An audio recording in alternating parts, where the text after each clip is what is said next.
Welcome to Unbiased and On the Fence. I'm Shane. Thank you so much for joining. Well, this show is about the messages I've gotten through the Mandela Effect changes. And I won't go into a lot of the stuff I've covered already, but I know how difficult it is sometimes to come in on a video that is sort of building on previous videos. So to make it easy,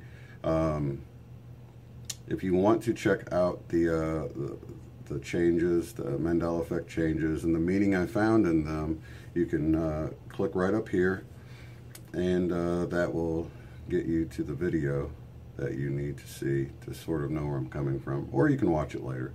The main gist of it is I felt like the changes were telling us that we are living in a society that has basically neglected the right part of our brain, which is, you know, sort of our ticket to, you know, our inner world, our third eye, and our connection with others, and the left side being the I am part of us, the individuality. And of course we need that. We need to be able to think logically and make rational decisions and choices and stuff.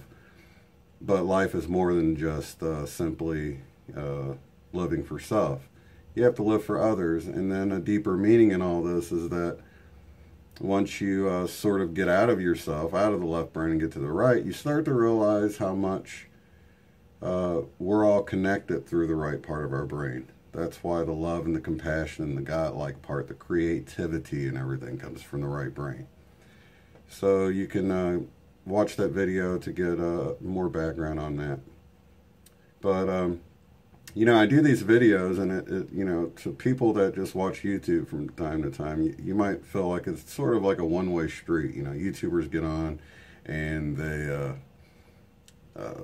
make their videos, and it's just sort of one-sided, but that's really far from the truth. A lot of my content comes from comments that I get from viewers, and many times they confirm what I've gotten in the videos, and you know, will share their synchronicities and how, you know, my video was a confirmation for them, and that's all encouraging. So I encourage you all, if you come across this information, this video, and you know, it's encouraging to me, because, you know, this is my labor of love, and I'm doing it to help people, not to try to make, you know, money or make a living at doing this. So for me, that's the satisfaction I get. So please feel free to share, and if you have information you think is something that you want me to take a look at, please comment, and even put a link in there. I do check the spam. I'm not so big of a channel that stuff gets lost in spam too often anyway. It does happen, but typically I will catch it and check out the link, and if it's cool, then I'll just go ahead and approve it to go into the general comment section so everybody can see it. Two particular viewers I want to thank, Jamie and Betsy, for sharing links to information that helped confirm what I was already looking into, and some of the information included in this video came from those viewers putting links in there. So that's why I encourage you all to do that. It's definitely a two-way street here. And if you have information you feel needs to get out, and you know you don't have a channel, please feel free to put it in there. If I feel like it's you know, a message that the viewers will want to see, and that's an encouraging, uplifting message, then I will definitely make sure they see it, and possibly include it in some of my future videos. So all that set aside, this video is primarily about that whole getting back to our right side of our brain, getting back to our compassion and everything. And on top of that, loopholes in the matrix. Not really glitches, but loopholes, ways that we can communicate in the ways that we can get communications. I've got links in the description to all of these resources that I'm going to point out. But the one that says volunteers on it, let me get the exact name just so you can make sure you don't miss it, because it's called The Volunteers, Legends of the 21st Century Humans. It is really a neat video. If you've already seen my Wanderers video, if let's see, I'll put that right up here too. the Wanderers video is volunteers, basically, light workers, people that's been volunteered to come to Earth to raise the vibration of the planet. Some of us have volunteered. We're like big brothers and big sisters. I feel like I'm one, and many of my viewers, I feel like, are also light workers.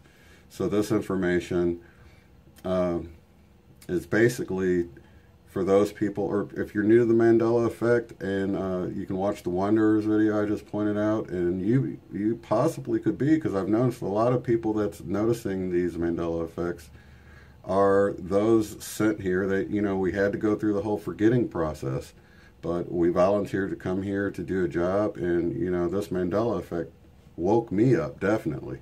And, I was in a really dark place. And, that's a really good place to build on the whole.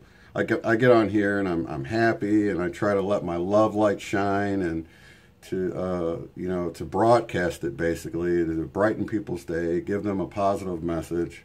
And I believe in this positive message. And in days, but I don't want to come across like I don't have down days. I do have days where I feel down, and I've, on 2 separate occasions, I would say recently, I felt really down to the point of like crying out to a higher power, like, you've got to help me through this. I just feel so down and stuff. And you know what? That higher power answered my prayer, request, whatever you want to call it. And I think you don't even have to get caught up on the specifics of it. I have a couple synchronicities that's going to follow that I came across these videos, and I realized that, how often do you hear stories? I know growing up in church, I heard stories all the time where people turned their life around and they came to Christ or to God or to the church or whatever because they had just gotten so far down that they cried out for help, and there was someone there to answer the call. And I've gone a little bit of a tangent with that because I think I brought out how I think the church can be a trap for a lot of people, and how the message has been distorted with the church. And I think a lot of people that have had those experiences can feel sort of locked in to the church because of that experience that they know is very real, and that they were able to go to the church and build on that experience, and their life was changed. But I just want to encourage you that sometimes the church is a stepping stone. It wasn't the church that did it for you. It was the higher power. It was God that did it for you.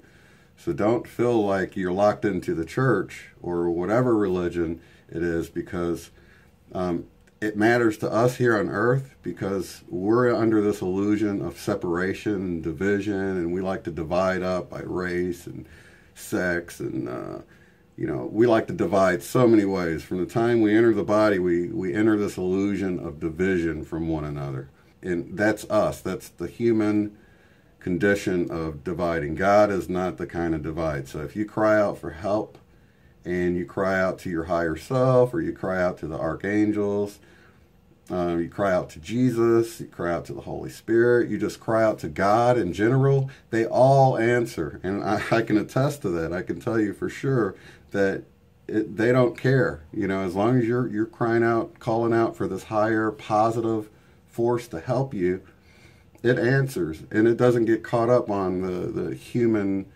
divisions that we get caught up on. So don't feel like you've got to have this perfect formula.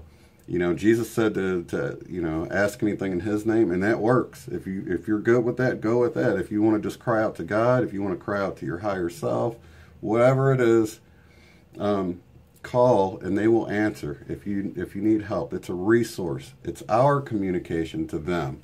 And I found out this works, and it's sort of like, you got this bank account and you got a little bit of money in it, and it's sort of like your fallback plan. That's sort of how I viewed it. I viewed it like this account that, you only really tap into it when you really need it.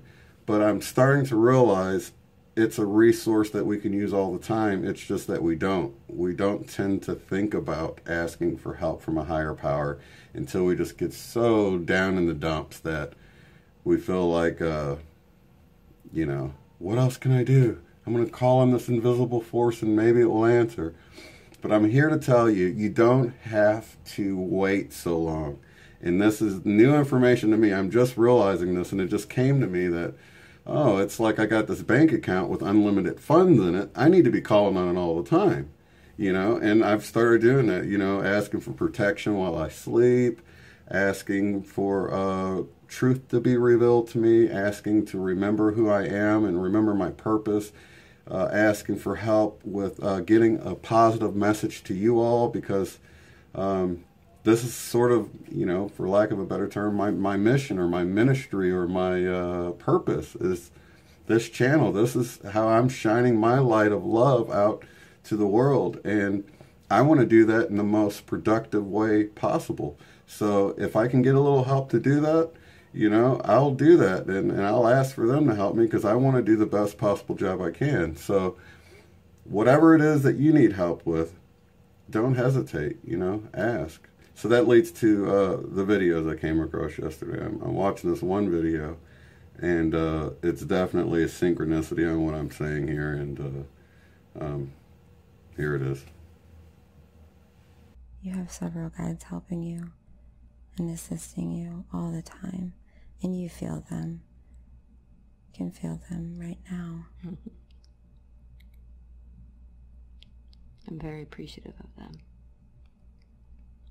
But others who want the same feeling, what do they need to do to get assistance from these awesome helpers? Just ask. We can be everywhere all the time. We are omnipresent. All you have to do is ask. But you have to ask. I've had people who are naysayers and say, oh, that's just a bunch of religious hokey stuff. Why do you believe in that nonsense? What would you like to say to those? Call on us and find out. So that's that. And like I said, you don't have to get caught up on specifics asking archangels. If you don't feel comfortable asking angels or Jesus, ask God. If you don't feel, just ask your higher self. Just cry out. You don't even have to, it doesn't even have to be spoken. You can just do it within your heart. And it's intention. It's sincerity. If you're sincere about it and, you know, you ask from the heart, you'll get the help you need. I promise you that. And it works. It works, and that's our communication to the outer world. And just as a confirmation, another confirmation, just a little while ago I got this a notification that Og Tella's put out a new video, and I watch it, and guess what he says? Check this out. All I know is I got used to crying out to a higher power, and that seems to be something real. And as well, that higher power isn't out there, it's within. Know that. You don't grab a microphone and do it. How would you do that? Why would you do that? You're talking to people. It's within. You use your mind and your heart and your intentions, vibrations. Like I said, links to all these are in the description below, so you can check them out a little bit further. So I guess as a segue into our communication, our receiving messages, most of you already know about synchronicities. You look at the clock, and I sat down to do this video when it's 11:11 on the clock, and I'm like, well, I guess it's time to do it or whatever. It did take me about 20 minutes to get it started, but that was sort of the time I looked at it and sat down to do it. But besides synchronicities, there is no limit to how we can receive communications. And now that I'm realizing that, a few videos back, I did a video a few videos back about being in the moment, sort of. And actually, if you want to watch that video, you can go right here and watch that. But being in the moment allows you to notice messages that are coming to you. Now, if you think about the right brain and the creativity and the dreaminess of it, when I first realized the Mandela Effect was real, I'm out looking at the clouds, and I'm seeing lions and lambs in the clouds. And I'm like, why am I seeing lions and lambs? And one of the ways, I was 100% sure about the lion and the lamb scripture that had been changed, and remembered reading it in the Bible numerous times and seeing it on numerous paintings. And I know there's explanations for, why people think it was there, but it was really there, and I was 100% sure about it then. I am now. And sort of a confirmation was me seeing, through they call it pareidolia, where when you're a kid and you look at the clouds, you're like, oh, the bunny rabbit, I see whatever. So it's totally a right brain activity for your brain to sort of put these pictures together, and that's an in the moment thing that you're doing when you do that. And that's what happened when that happened. So there was one way. How many times have you turned on the radio and it's sort of a confirmation to what's going on in your life?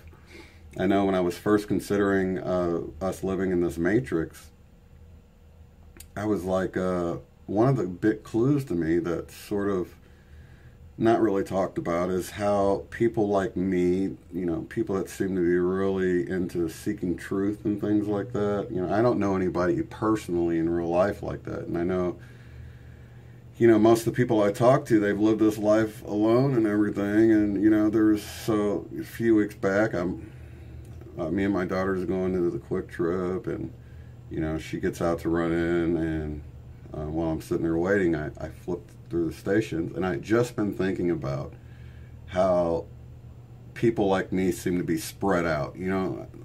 I've got a best friend that, sort of was similar, but he just didn't seek truth in the same way that I did, and, he was real helpful to have along as a sidekick part of my life, and or for most of my life, but he still was different than me. He just didn't have the same drive that I have. So I was lucky to have him as a friend, but even now he doesn't see the whole Mandela Effect thing. And so most of my life, even though I've had a good friend and different people that have been there with me, I've sort of been alone through my journeys. Like when I left the church and things like that, I didn't have anyone to sort of go along with me, to encourage me along the way and things like that.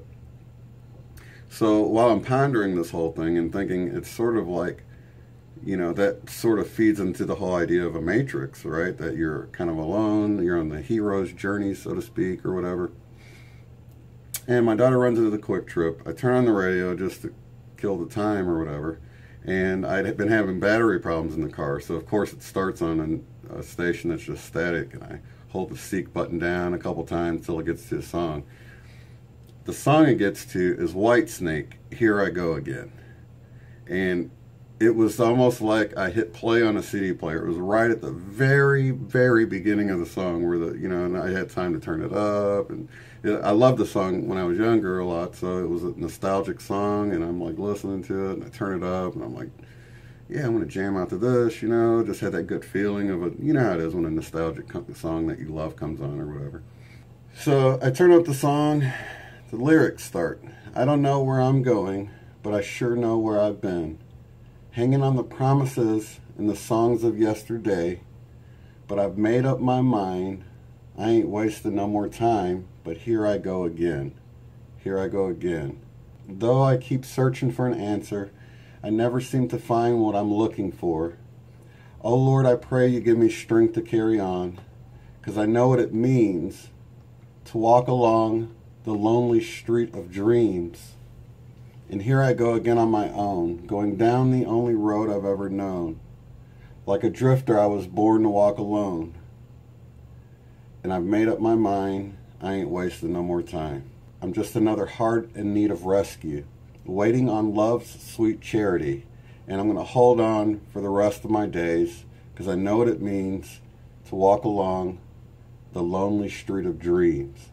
Now this came I could not believe how every single word of this song matched, and with the nostalgia and the way it fit, I was in tears by the end of the chorus, and like hoping my daughter didn't come out catching me crying to this old 80s rock song that's not really, you know, anything to cry about, but it was the message that I got, you know what I'm saying? And God, I was blown away. It was just, there was no way it was just like a coincidental thing for me. And this wasn't the first time, but this was probably one of the most powerful times something like this has ever happened. So within a day or so, someone leaves a comment.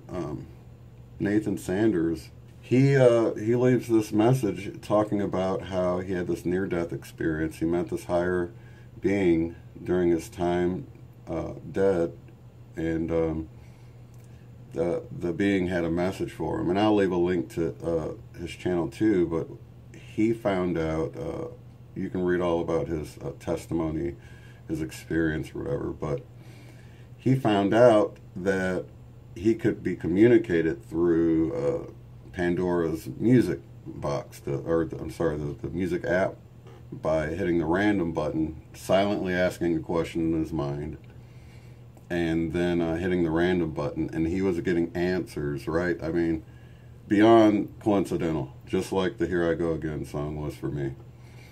And he's actually got a Facebook group that he posts the questions and the answers he got, and it's real interesting stuff. You can go check it out for yourself, but it's definitely pretty cool to check it out. So, needless to say, I got the app. I was like, I gotta try this out. It's pretty cool. So, I want to say that, first off, I need to clarify something here. You can get a message, and it's totally something that only you would get, but it's directed at you, you know? But you could show someone else, and they'd be like, man, what? So what? You know what I mean? Like that song I just told you about, that, you know, with everything, it meant a lot to me, but it may not have meant a lot to someone else, you know? But for me, I had the nostalgia. I loved the song growing up. Didn't realize, I mean, I knew the lyrics, but I don't know, you just don't realize how much it fits your life, you know what I mean? And then I realized that, you know, and that's how I was. I'm not wasting any more time. I finally got this purpose in life, and it just fit my life, you know? And let's say on my next trip to Quick Trip, it was before I got to use the app. You know that song, Crazy Little Thing Called Love? I want to say it's like Billy Joel. I'm not really sure who does the song, but it was on the radio, you know. I was hearing it as raise a little thing called love. So they can manipulate your perception of things, like the clouds. I've taken pictures. There was one time I was seeing it looked like figures in the clouds, like looking over at the sunset, peeking at it. I took pictures of it and went to show my daughter later on, and it did not look, I mean, it looked really clear when it was happening, but when I went to show her the picture, you kind of make out, you know, what I was saying it looked like, but it was way clearer when I was actually experiencing it live, you know. So it's almost like they can manipulate how you receive stuff, just like that song. I never heard it as a raise a little thing called love. It was always crazy little thing called love, and I was not hearing it that way. I was just like, listen, I was like, I thought this was crazy little thing called love, you know. And so yeah, somehow things can be manipulated to where you hear things. And then another instance was the Imagine Dragons song. Now this one I did get through Pandora. And what song was it? It was the It's a Revolution, I suppose. Different things wouldn't mean the same thing to other people. Like I was hearing the lyrics a certain way, and I knew like the main part of the lyrics, but some of the lyrics I had messed up in my head. And when I heard them, they made sense in their messed up form. And when I went and looked up the lyrics later, I was like, oh, I didn't know what that said. That doesn't make sense with what I was hearing at the time. One instance was I thought he said, we're painted red to fit right in. And I was like seeing us as these wanderers that's painted in this lower chakra red sort of vibration to fit in with everyone else. But like later on, I found out it's like will paint it red, talking about will paint the flag red or something. So the way I was hearing it fit with the message I received at the time when I heard it, but when I went and read the lyrics later, they didn't fit as much, if that makes sense. So you've got to receive it the way you receive it, and it could be the name of the song, it could be lyrics in the song. Now, a word of caution to all of this whole thing, if you want to go try this. If you ask in sincerity and love and, you know, you're really wanting to know something, you'll get answers, and it really does work. Here's sort of the caveat to that. And I brought this out in the Law of One Ra material about channeling. They asked the question, like, is it possible for someone to channel a good message and then channel a bad message and not realize they're picking up two different messages? Well, in the Ra material, they say, yeah, people do it all the time, and that accounts for a lot of the messages of doom from the Old Testament. You know, you got some of these messages in the Old Testament that are good, and then you got these sort of messages of doom where God says he's going to punish, you know, generation, you know, 3 generations deep, you know, and those messages of doom were not really positive messages. They were really negative entities sort of trying to instill fear into the people who heard the messages, because they knew these were real prophets. And so that happened to me. I was getting these messages, they all fit and everything. My daughter comes over, and in the Ra material they say you don't want to do it, you want to be sincere about it or whatever, and you don't want to sort of do it to prove anything. That was the main thing that opens the door to receiving the messages of doom. So my daughter had come over, and I was like, I went to just go show her because I was so blown away by it. And I don't even remember what the song was. I just figured it didn't fit at the time. And so I kind of let it go. But it was sort of, you know, it was something about dying or something. And I was like, oh, don't worry about it, you know. And so anyway, the next day, I'm playing with the Pandora random thing or whatever, asking different questions, getting answers. And I start getting all these messages about tonight, right? And song after song was mentioning tonight, and I'm like, tonight? What about tonight? What about tonight? You know, like I can feel it coming in the air tonight. You know, that Phil Collins song. And then I was going to make a video like this one to sort of to share with you all, so you all could go do this, because I hadn't received really any messages of doom other than the one that I didn't feel like it fit the night before, and I just thought maybe I didn't ask right or whatever. So then I start getting tonight messages. I just died in your arms tonight. And I'm not scared of death at all. So for me, they were messages of doom. But in a way, I was like, oh, cool, I get to get out of here. You know what I mean? I was sort of sad in certain ways about, you know, my family I'm leaving behind and things like that. But overall, I was sort of excited about getting out of here finally, because this just isn't my place, right? So anyway. Who's going to drive you home tonight?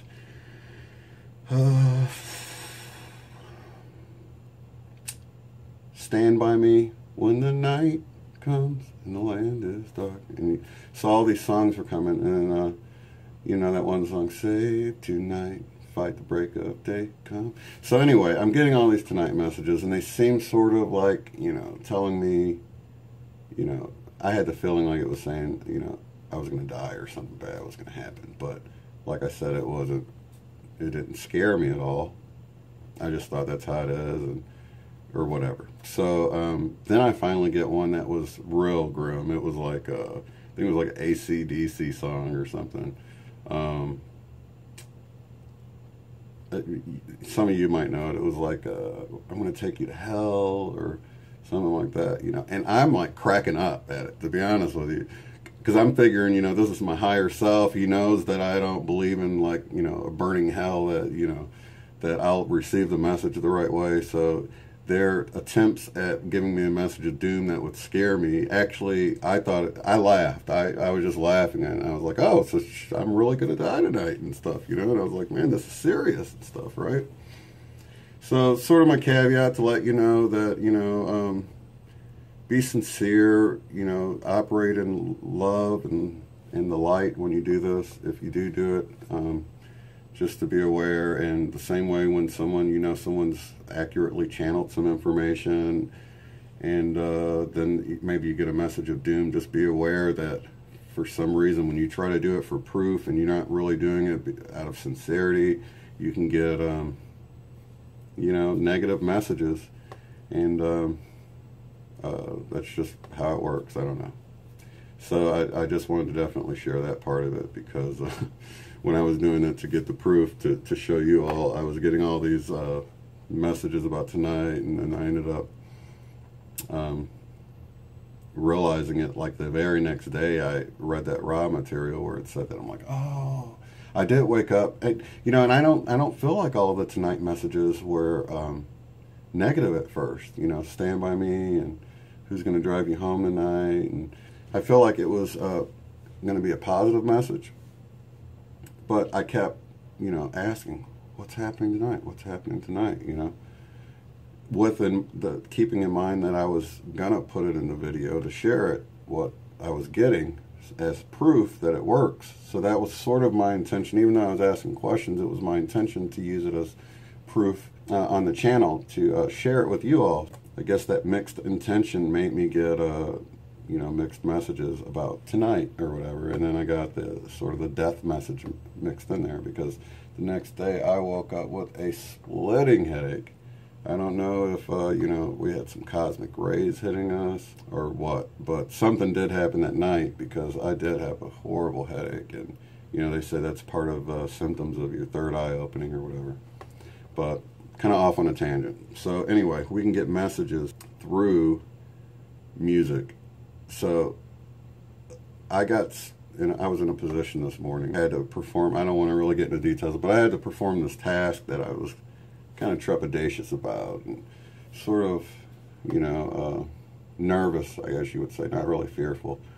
But I didn't really want to do it, but it was something I had to do, and I was sort of unsure about it, and about halfway through, I hear on the radio, oh, we're halfway there. Oh, living on a prayer. And I realized I had just been going over this whole prayer thing the night before, and realizing, like, oh, you don't have to wait until things get hairy to ask for help.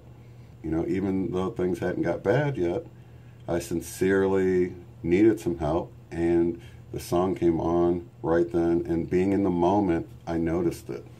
So that's a very important part of being in the moment, is that you can notice these signals. But if you're constantly thinking about what you got to do or your schedule, you know, you're not listening to the radio, and it could be screaming a message at you, you know. So anyway, that's that.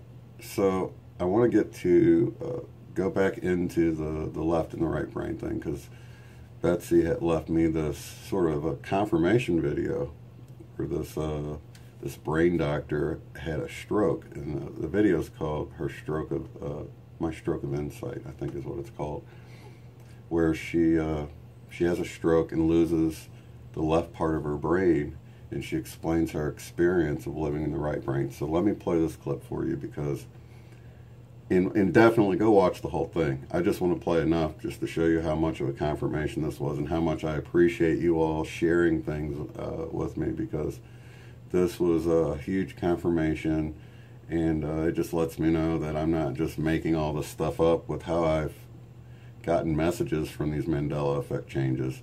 They are actually following a narrative that's already been out there, and I didn't even know, you know. But check this video out.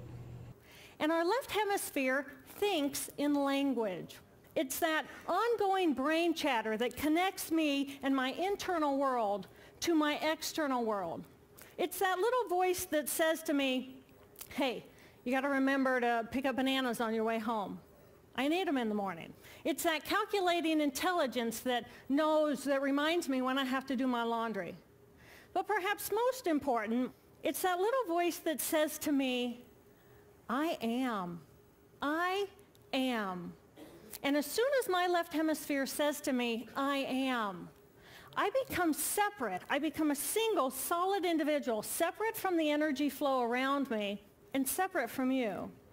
And this is a portion of my brain that I lost on the morning of my stroke. Look down at my arm, and I realize that I can no longer define the boundaries of my body. I can't define where I begin and where I end, because the atoms and the molecules of my arm blended with the atoms and molecules of the wall. And all I could detect was this energy. And I'm asking myself, what is wrong with me? What is going on? And in that moment, my brain chatter, my left hemisphere brain chatter, went totally silent. Just like someone took a remote control and pushed the mute button. Total silence. And at first I was shocked to find myself inside of a silent mind. But then I was immediately captivated by the magnificence of the energy around me. And because I could no longer identify the boundaries of my body, I felt enormous and expansive. I felt at one with all the energy that was, and it was beautiful there. Like a genie just liberated from her bottle. And my spirit soared free like a great whale gliding through a sea of silent euphoria. Nirvana. I found nirvana. And I remember thinking there's no way I would ever be able to squeeze the enormousness of myself back inside this tiny little body. But then I realized, but I'm still alive. I'm still alive, and I have found nirvana. And if I have found nirvana and I'm still alive, then everyone who is alive can find nirvana. And I pictured a world filled with beautiful, peaceful, compassionate, loving people who knew that they could come to this space at any time and that they could purposely choose to step to the right of their left hemispheres and find this peace. And then I realized what a tremendous gift this experience could be. What a stroke of insight this could be to how we live our lives. And it motivated me to recover. Dr. Jill Bolte Taylor, such a beautiful woman. She is just glowing with love and light and a great message. I just wanted to share a little piece of that. You've got to go watch the whole thing because it's powerful. It's a powerful message. And that leads me to what happened today. Now this is all connected. This is like my day. I had the whole living on the prayer thing this morning, right? And then I'm in my room earlier, and I smell something burning, you know? I go out, and my daughter had like burned some toast or something. I don't know. So, excuse me. I go out, and I check to make sure everything's fine, nothing's burning down. And I sing, "Burning Down the House," you know, the old Talking Head song. So I go out on the porch for a minute, get some fresh air, and looking around, and I was like thinking about being out there with my grandson, and it made me think of being in the moment because of that. So all of these things are all tied together, right? So while I'm in the moment, I think, you know, I'm listening, and instead of hearing the birds, I'm hearing the Talking Head song in my head, right? Burning Down the House. And I just asked for some sort of Mandela Effect. I'm like, oh, it'd be nice if you had a Mandela Effect where I could sort of tie it in with, you know, this whole prayer thing. And so I'm thinking, oh, there must be like a Mandela Effect with the Talking Head. So I go in the house, and I'm like looking it up and playing it. And, you know, I heard the song a ton of times, but, you know, nothing really stood out as being different. So anyway, unbelievable. This is, okay, so the smell of burning caused me to think of the song. It didn't come through Pandora or on the radio. It just strictly came out of my mind, right? So I go in the house, I'm checking out the lyrics, thinking I'm going to find a Mandela Effect with it, but take a look at what I found. I think if you're looking for the meaning of this song, you're reading something into it that just isn't there. Remember, this is from a band whose next album was Stop Making Sense. But if you really want to read something interesting into this anyway, what makes sense to me is this. David Byrne chose a variation of the P-Funk audience chant, "Burn Down the House," which fit the meter. But that phrase itself is interesting because It is possibly informed by the centuries-old idea of burning or tearing down your house, which in the case of Rumi, is a metaphor for the ego that separates you from unity with the universe. Are you hearing this? It's the left brain. I was blown away. This is saying everything the Mandela Effect changes were saying. And the smell of something burning made me think of the song Burning Down the House. I go looking for a Mandela Effect in it. I come across this guy saying, "Oh, you're trying to find some meaning in this. There's no deeper meaning in it." But if you really want to find some deeper meaning in it, it does sort of remind me of that. So now, after I read that, I'm like, what the heck? This is real, you know. I'm really getting messages from the outside, right? Not that, I mean, I should know it by now, but it's still mind-blowing every time it happens. So I'm like, who's this Rumi guy? So I look it up. Brings up Burning Down the House, this page here, on this website called Spiritual Now, right? This guy says, how would you feel if a friend insisted that you burn down your house? Your first thought would probably be they needed to get psychiatric help as quickly as possible. But this was exactly what the Sufi sage Rumi suggested that we all do. Destroy your own house. Destroy it now. Don't waste 1 minute more. Pull the whole house down. Why was he so adamant that we get to work immediately? He promises a treasure greater than Pharaoh's is hidden under it. But there is a catch. You can only own the treasure if you destroy your house yourself. How can you get the pay if you haven't done the work? So I read on. Before we question Rumi's sanity, it's important to realize that he was using symbolic language. The house Rumi wants us to destroy is the self that projects the dualistic virtual reality of the material world we think we're living in. The treasure hidden by this false self is the self, our true identity that exists in eternal oneness. Since it's impossible for duality and oneness to coexist in reality, we must choose one or the other. Either we project the self and trick ourselves into believing we are living in the illusion of duality, or let the self go and wake up to the self in the reality of oneness, as Rumi explained. God is so infinitely tender-hearted and so overflowing with grace that if he could die for you so that duality could vanish, he would. But that's impossible. It is up to you to die so he may reveal himself to you and so that nothing of duality can remain.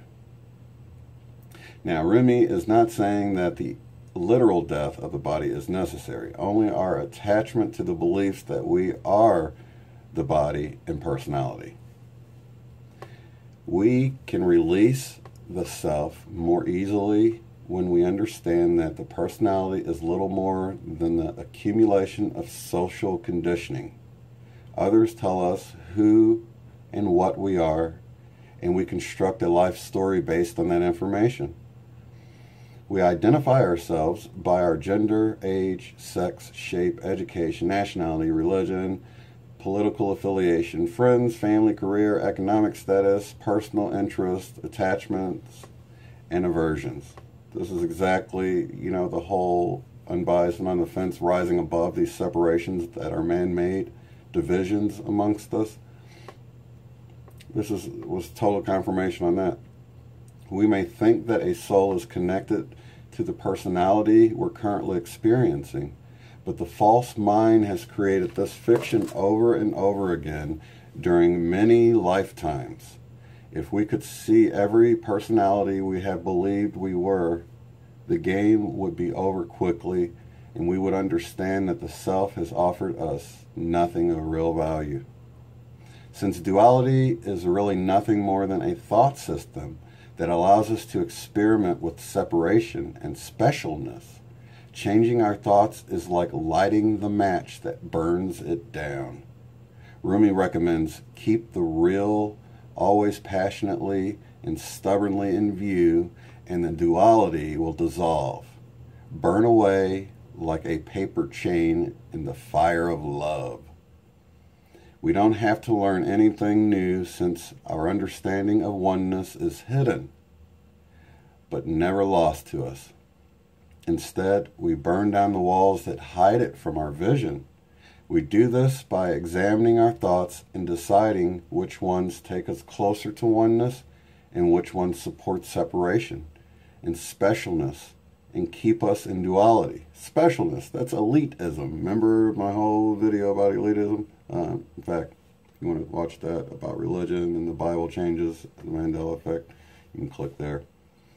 This sorting process sounds very simple, and it is, but Rumi likened it to burning down a house because simple isn't necessarily easy and can at times be painful. So this is, I just wanted to share how I'm getting messages through, smells that lead to thoughts, that lead to me looking up lyrics, that somebody kind of makes this, comment that if you really want to look some meaning into this, I mean, if that's not mind-blowing to you guys, I don't know what could possibly be. There's no way I could have just made this up, that this whole message I've already been getting, just the smell leads to this thought, that leads to the old song playing in my head, that leads to me going to this, looking up the lyrics to look up a Mandela Effect. I was trying to find something with that. I thought it was sort of my answer to my prayer, but it was leading me back to what I needed to be focused on. This whole illusion of separateness that evidently they wanted me to talk about. But I included it all together here because I think it's all an important message. And it's important to know that you don't have to wait until you're just so down on your luck that you just cry out for help.